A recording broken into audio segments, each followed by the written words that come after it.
Here's the 1992 Israeli Supreme Court building in Jerusalem. Does this pyramid on top containing a window look familiar? It appears to be the Eye of Providence, the same symbol found in the streets of DC and on the dollar bill. Many researchers have seen the Tree of Life from Jewish mysticism encoded in DC's traffic circles and monuments. However, DCSymbols.com is the only place that shows how the streets and traffic circles match this early depiction of the Porte Lucis Tree of Life from 1516.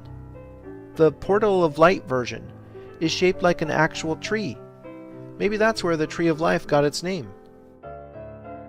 Scott Circle's gently curving streets mimic the shape of the Pythagorean Y. In The Secret Architecture of Our Nation's Capital, author David Oveson says, "The Pythagorean Y is a vestigial drawing of a path through life, in which one is perpetually presented with a choice of symbolic directions. Should one do good or bad?" Scott Circle is in the position in the Tree of Life known as Doth, the hidden Sephiro. According to the Kabbalah, the reason Doth is depicted as hidden is because humans who remain selfish cannot see it. Only those who orient themselves in the service of others are able to see the light of Doth, in which all 10 Sephiro are united as one. I think Scott Circle exemplifies the secret architecture of DC. It's plain to see once you have the knowledge, but remains hidden to the general public. Most people who know the Tree of Life are more familiar with the Athanasius-Kircher version of 1652, which is arranged in 3 columns. The Kircher version is seen here in John Evelyn's plan to rebuild London after the Great Fire of 1666. Both he and Christopher Wren submitted plans based on the Tree of Life, although Wren's wasn't as in-your-face as Evelyn's. Neither were actually carried out, but it shows you this kind of esoteric symbolism wasn't anything new when DC was laid out a century after the Great Fire of London. As you've seen, there is a deep connection to Judaism, both in the Tree of Life and in the metrology of Richard Heath's larger cube that links Washington, D.C. with the mythical New Jerusalem in the Bible. To understand why both the Flower of Life and Tree of Life are in DC, you need a 1-minute visual education in sacred geometry. The Flower of Life grows on the Tree of Life. Flower of Life geometry is based on the 2D reality that 6 circles fit perfectly around a central 7th, shown here with quarters. Flowers eventually bear fruit, and with a growth of circles we have the traditional Fruit of Life diagram, containing 13 circles. Connecting the dots reveals Metatron's cube, an important diagram in the study of sacred geometry. It was named after the biblical figure Enoch, who was transformed into the archangel Metatron. Metatron's cube contains the 5 Platonic solids, both in smaller and larger scales, like a fractal. Platonic solids figure prominently in Plato's philosophy, after whom they were named. The dots in the interstices encode the pattern of 2 intersecting Pythagorean tetractyses. This is the pattern on the dollar bill, in what is called glory above the eagle's head. Pythagoreans swore an oath to the tetractys, which was the most important symbol in their secret worship of number. All of this symbolism is interconnected in a system. Masons study for years to understand these things and advance through their degrees. Freemasonry is a remnant of an ancient mystery school. Look at how many lucky 13s are on the obverse of the Great Seal. We've already seen the 13 stars of glory over the eagle's head. In the eagle's claws there are 13 arrows, 13 leaves on the branches hold 13 olives, and there are 13 stripes on the shield. Perhaps having 13 colonies was no accident. Curiously, the eagle only has 9 tail feathers. Everything has a meaning in symbolism. The 13th degree of Scottish Freemasonry is called the Royal Arch of Solomon. It's about Enoch, descent into a vault, the arch, a triangle of gold, a cube of agate, and the name of God. Enoch supposedly excavated 9 chambers, think of the tail feathers, underneath the Temple Mount in Jerusalem, one below the other, each with a supporting arch. In the final chamber he placed a cube of agate, inset with a triangle of gold engraved with the holy name of God. By this sacred geometry, Rick Campbell has shown Enoch's cube is in fact Metatron's cube, the triangle within the cube. The name of God shown in Hebrew is called the Tetragrammaton, the most sacred 4-letter word in Judaism. The letters of the Tetragrammaton are traditionally shown in the Pythagorean Tetractys because it encodes the Shem Ham Porash, or names of God, which in Jewish mystical tradition corresponds to 72 arrangements of the 4 holy letters. The practice of assigning numbers to letters is called gematria. Here we see how the letters in Enoch's triangle encode the number 72, the number of names of God. When you get deep enough into most religions, you eventually encounter a belief in the sacredness of number. Enoch was supposedly transformed into the archangel Metatron when he was 365 years old, his age being an obvious solar reference. Speaking of solar men being elevated to the divine, let's look at the Capitol building rotunda. This center point of American democracy figured prominently in Dan Brown's The Lost Symbol. Investigative mythologist William Henry has interpreted the significance of the Capitol building as the solemn temple at the heart of America. Looking up through the oculus in the Capitol dome, we see Constantino Brumitti's huge fresco entitled Apotheosis of George Washington. The word apotheosis means elevation of a man into God. George Washington is sitting on a rainbow up in the clouds surrounded by 13 maidens and flanked by the goddesses Liberty and Victory. Henry has dug up what was probably Brumitti's inspiration for depicting Washington riding on a rainbow in front of a stargate. Here is Jesus doing the same. Both are man become God. The fresco at the heart of America clearly elevates Washington into some kind of solar deity. 6 allegorical groupings in a hexagonal arrangement tell stories centered on the ancient gods Mercury, Vulcan, Ceres, Minerva, Neptune, and Columbia. What does all this pagan symbolism have to do with the official history of the United States? Nothing. There are 72 stars surrounding the fresco, recalling the names of God in Jewish mystical tradition. An astronomical take on this number of stars is the fact that it takes 72 years for the Earth to precess 1 degree. We'll be learning more about the precessional cycle in Rome. Looking deeper, there are several crypto-references to the Egyptian goddess Isis, particularly in the allegory of agriculture. Flora with exposed breast, and young America in liberty cap stand in front of Ceres, goddess of agriculture. A sheaf of wheat is often used to depict the goddess of nature, shown here as Virgo. An exposed breast and the liberty cap are well-known attributes of Isis, used extensively during the French Revolution.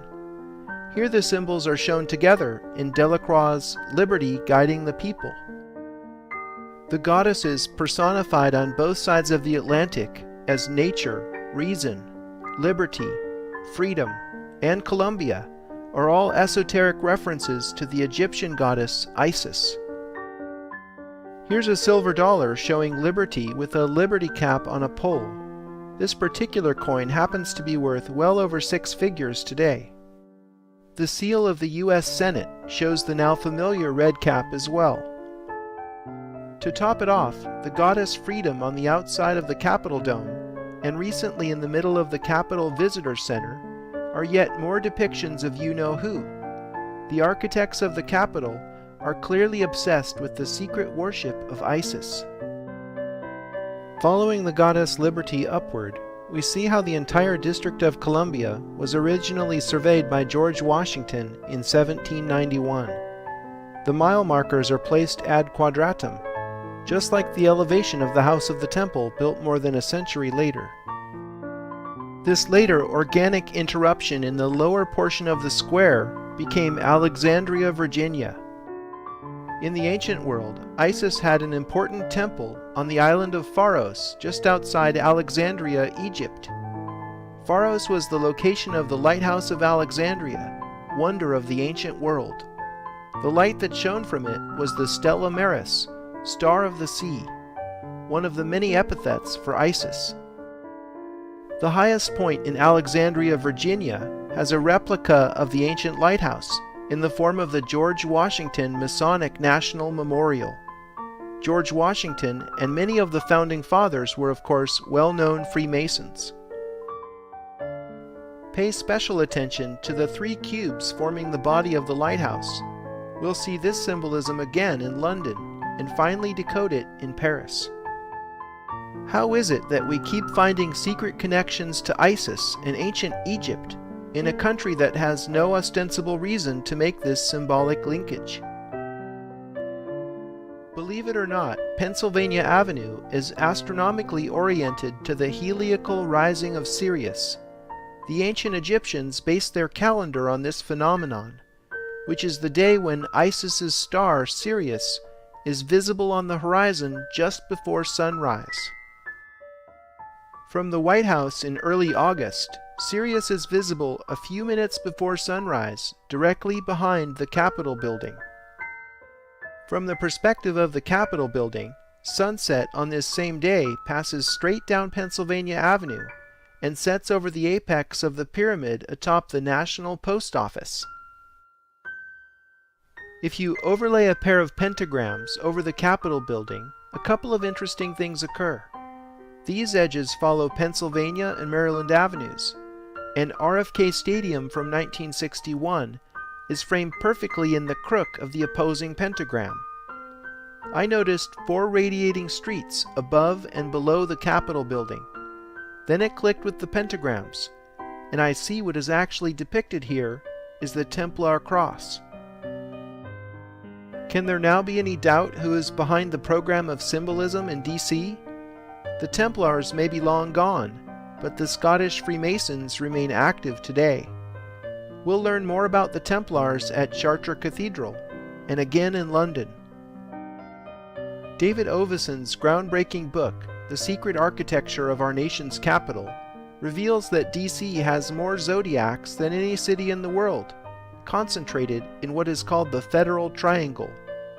The Federal Triangle contains many important governmental structures, including the National Archives, the National Post Office, the Departments of Justice and Commerce, and so on. Most importantly, Oveson shows how these Federal Triangle zodiacs draw attention to one constellation in particular, Virgo. Virgo the Virgin is an esoteric representation of Isis. Oveson's research into Masonic symbolism led him to map the stars Arcturus, Regulus, and Spica to a terrestrial triangle connecting the White House, Capitol building, and the point where many think the Washington Monument was supposed to be. You see, the Washington Monument is shifted slightly to the east with respect to the White House Jefferson Memorial north-south axis. Some claim this shift was due to the fact that the marked point is on landfill, and the site where the monument was actually built is on solid ground.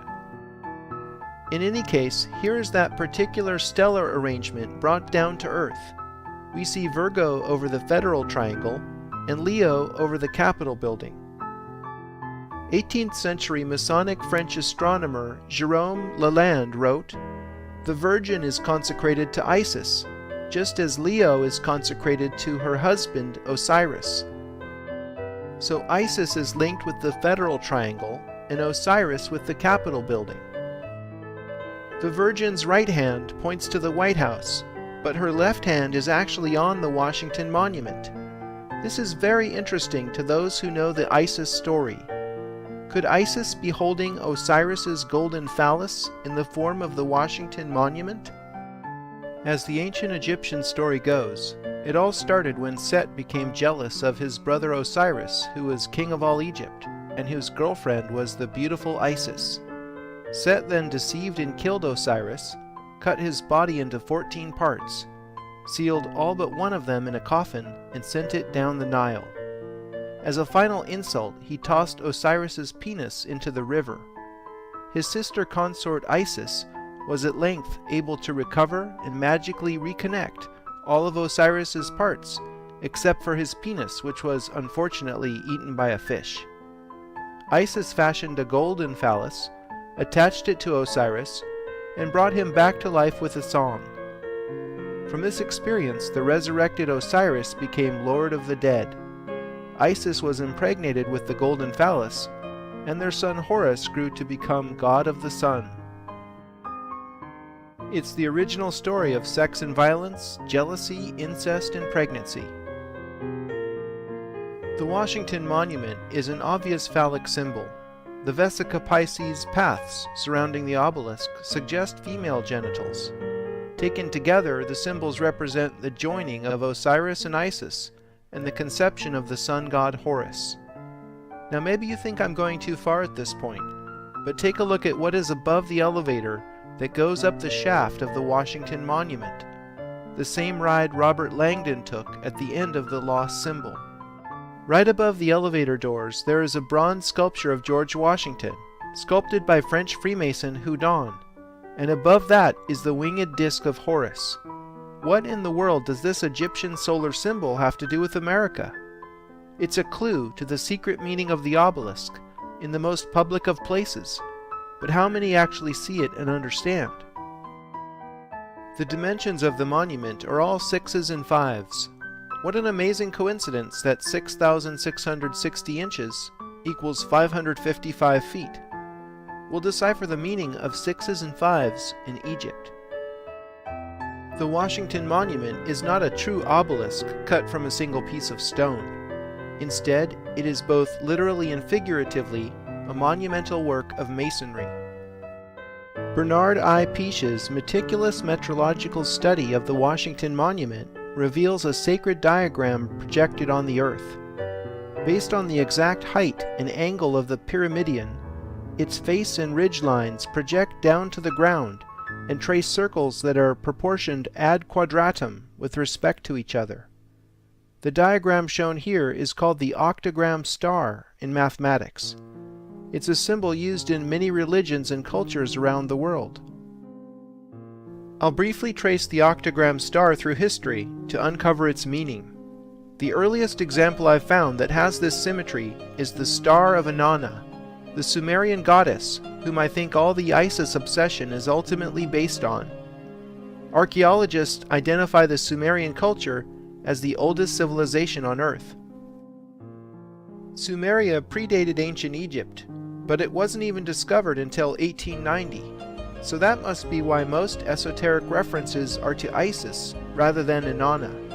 I highly recommend reading the collective works of Zecharia Sitchin for an alternative, albeit controversial theory on the origins of civilization. But that's another documentary entirely. I have found the octagram star in many other places around the world. The Hindu Star of Lakshmi is a pure octagram star. The Egyptian Ogdoad adds a central cosmic egg to the mix, containing the sun god Ra. The structure of the Celtic calendar resonates with the octagram star. The Gnostic theologian Valentius transformed Egyptian concepts into Christian ones in his 2nd century cosmology featuring the pleroma, or Godhead, in the center. The Buddhist Wheel of Dharma has this as its symbol, incorporating the Eightfold Path. Islam uses the Rub el-Hizb as its symbol. Found in the oldest Qurans as a chapter marker, here it is expressed fractally in Muhammad's tomb in Medina. The Eastern Orthodox Church used octagram star symmetry in numerous depictions of Christ Pantocrator and in the Transfiguration. Even the seemingly unrelated Aztec culture produced their calendrical Piedra del Sol having this remarkable symmetry. Finally, the Vatican also encoded this powerful symbol in St. Peter's Square. The ancient Egyptian obelisk at its center is literally a gigantic sundial, with stones in the pavement marking the seasons. So the octagram star is resoundingly a solar symbol, appropriately fitting the male obelisk, which is the primary reading of the Washington Monument. However, female energy is not entirely neglected in the Washington Monument. We've already seen how a stretched Vesica Pisces symbol surrounds the obelisk. Rick Campbell has brought something even more hidden to light. If you draw a Vesica Pisces to scale, with the circle's diameters equal to the height of the Washington Monument's 555 feet, the Great Pyramid of Egypt fits perfectly inside the vulva. This is no accident. The architect who designed the Washington Monument must have wanted to secretly link it with the Great Pyramid. The Great Pyramid and the Washington Monument both have phi in their proportions, which is one of the most interesting numbers in mathematics.